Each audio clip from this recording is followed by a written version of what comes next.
दोस्तों, मेरे प्यारे मित्रों, मेरा नाम है गौरव। आप सभी का मेरे इस चैनल अननोन कोड्स में स्वागत है। चलिए शुरू करते हैं, पर पहले आपसे ये अपील है कि दोस्तों वीडियो को शेयर, लाइक और सब्सक्राइब जरूर करें अगर अभी तक ना करा हो। इससे मुझे सपोर्ट मिलता है और चैनल को भी सपोर्ट मिलता है। अब शुरू करते हैं आज का topic, corona virus mutation. Corona virus में म्यूटेशन का क्या होता है, क्या है खतरा? दुनिया भर में जिस कोरोना वायरस ने इस वक्त तबाही मचा रखी है, लेकिन ये वो कोरोना वायरस नहीं है जो पहली बार चीन से निकला था। आधिकारिक तौर पर SARS-CoV-2 के नाम से जाना जाने वाला ये वायरस, जिससे दुनिया भर के लोग संक्रमित हो रहे हैं, म्यूटेट हो रहा है। म्यूटेट होने का मतलब है वायरस के जेनेटिक मटेरियल में बदलाव होना। वैज्ञानिकों ने इस वायरस में हजारों म्यूटेशन देखे हैं। हालांकि सिर्फ एक म्यूटेशन ऐसा है जिससे इस वायरस के व्यवहार के बदलाव के संकेत मिले हैं। तो क्या ये म्यूटेशन वायरस को और ज्यादा खतरनाक और जानलेवा बना सकता है? क्या जिन वैक्सीन से हम उम्मीद लगाए बैठे हैं, उनकी सफलता को भी इससे खतरा है? किसी फ्लू वायरस की तुलना में कोरोना वायरस काफी धीमी रफ्तार से बदल रहा है, लेकिन लोगों में वायरस से बचाव के लिए इम्यूनिटी कम है। न तो इसकी कोई वैक्सीन अभी मौजूद है और न ही असरदार इलाज के ज्यादा तरीके ही हैं। इसलिए वायरस पर खुद को बदलने का कोई दबाव भी कम ही है। अभी वह खुद को फैलाने का काम अच्छे तरीके से कर रहा है।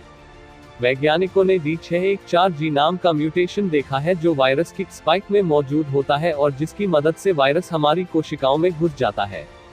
चीन के शहर वुहान में फैलने के बाद ये अनुमान है कि वायरस के इस म्यूटेशन को इटली में पाया गया था।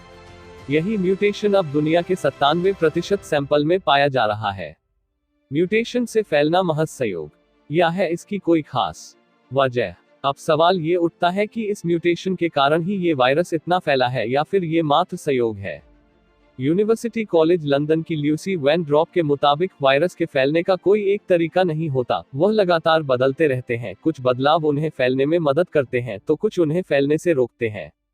बाकियों का कोई असर नहीं होता। किसी एक म्यूटेशन के इतना फैलने के पीछे ये भी कारण हो सकता है कि ये महामारी के शुरुआती दौर में ही फैल गया। इसे फाउंडर इफेक्ट कहते हैं। डॉक्टर वैन ड्रॉप की टीम का मानना है कि इस म्यूटेशन के इतना फैलने के पीछे यही कारण है, लेकिन इसे लेकर विवाद भी बढ़ा है। कई जानकार शेफील्ड विश्वविद्यालय के डॉक्टर थुशान डी सिल्वा से सहमत दिखाई देते हैं। डी सिल्वा के मुताबिक ये बताने के लिए पर्याप्त डाटा है कि वायरस के इस वर्जन के पास एक सेलेक्टिव एडवांटेज है और इसमें पिछले वर्जन से ज्यादा तेजी से फैलने की क्षमता है। वो कहते हैं कि फिलहाल ये पुख्ता तौर पर नहीं कहा जा सकता कि ये वायरस पहले से ज्यादा फैलने वाला है, लेकिन ये निश्चित तौर पर कहा जा सकता है कि ये न्यूट्रल नहीं है। फ्लोरिडा के स्क्रिप्स विश्वविद्यालय के प्रोफेसर हायर यून कोई और माइकल फरजान के मुताबिक जब इस वायरस पर लेबोरेटरी में शोध किया गया तो पता चला कि म्यूटेटेड वायरस इंसानों की कोशिकाओं में अपने पिछले वेरिएशन के मुकाबले ज्यादा आसानी से प्रवेश कर पा रहा था। स्पाइक प्रोटीन में बदलाव इसे कोशिकाओं बेहतर तरीके से चिपकने और बेहतर काम करने में मदद करते हैं। न्यूयॉर्क विश्वविद्यालय के नेविले संजना ने एक वायरस के स्पाइक प्रोटीन में बदलाव लाने की कोशिश की और उसकी तुलना उस SARS-CoV-2 के साथ कर देखी जो वुहान में फैला था। उनके मुताबिक म्यूटेट हुए वायरस में फैलने की ताकत शुरुआत के वायरस से ज्यादा थी। डॉक्टर वैन का मानना है कि असल मरीजों पर इसका कितना असर होगा ये अभी साफ नहीं है, लेकिन प्रोफेसर फरजान कहते हैं कि इनमें जैविक अंतर हैं जो कि ये इस बात की ओर इशारा कर रहे हैं कि म्यूटेशन के कारण वायरस ज्यादा तेजी से फैलता है। हालांकि इस बात के सबूत नहीं मिले हैं कि ये लोगों को ज्यादा बीमार करता है या इसके कारण उन्हें अधिक दिन तक अस्पताल में रहने की जरूरत होती है।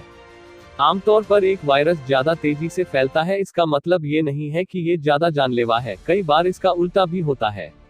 इस बात के सबूत नहीं है कि म्यूटेट होने के बाद कोरोना वायरस मरीजों के लिए ज्यादा खतरनाक हो गया हो। म्यूटेशन ही महामारी है। जब हम एक बड़ी आबादी को देखते हैं तो ये समझना मुश्किल है कि वायरस पहले से खतरनाक हो रहा है या नहीं। लॉकडाउन और दूसरे कदम इस पर असर डालते हैं, लेकिन प्रोफेसर कॉबर के मुताबिक अब ये नया म्यूटेटेड वायरस चीन समेत अलग जगहों पर पाया गया है और ये इस बात की ओर इशारा है कि ये नया वर्जन लोगों के बीच फैलने के मामले में मूल वायरस से बेहतर हो सकता है। जब एक ही वक्त में वायरस के दोनों ही वर्जन संक्रमण फैला रहे थे तब ये नया म्यूटेटेड वायरस अधिक प्रभावी साबित हुआ है। असल में D614G वेरिएंट इतना प्रभावी है कि अब यही महामारी बन गया है। शायद पूर्वी अमेरिका और ब्रिटेन में तो महामारी की शुरुआत के बाद से यही वायरस संक्रमण फैला रहा है। इस बात के सबूत बढ़ रहे हैं कि म्यूटेशन न्यूट्रल नहीं है, लेकिन इससे वायरस कैसे फैलता है इसको लेकर हमारी जानकारी में अधिक बदलाव नहीं आएगा। इसके अलावा ज्यादातर वैक्सीन अलग अलग स्पाइक को ध्यान में रखकर बनाई जा रही है, इसलिए उन पर भी इस म्यूटेशन का बहुत ज्यादा असर नहीं होना चाहिए। कुछ ऐसे भी सबूत मिले हैं कि नए रूप में ये वायरस एंटीबॉडी के प्रति संवेदनशील है, जो आपको दोबारा इन्फेक्शन होने की स्थिति में या वैक्सीन लेने के बाद बचा सकता है। लेकिन कोविड-19 का साइंस लगातार बदल रहा है और वैज्ञानिक लगातार इस पर नजर बनाए हुए हैं। तो दोस्तों, हमारे चैनल अननोन कोड्स में दी गई ये जानकारी आपको कैसी लगी, हमें कमेंट कर बताएं। चैनल को लाइक, शेयर और सब्सक्राइब करें, और हाँ, घंटी वाले आइकॉन को भी दबाएं। और चलते चलते खुश रहें, मस्त रहें, आबाद रहें, स्वस्थ रहें। धन्यवाद मित्रों।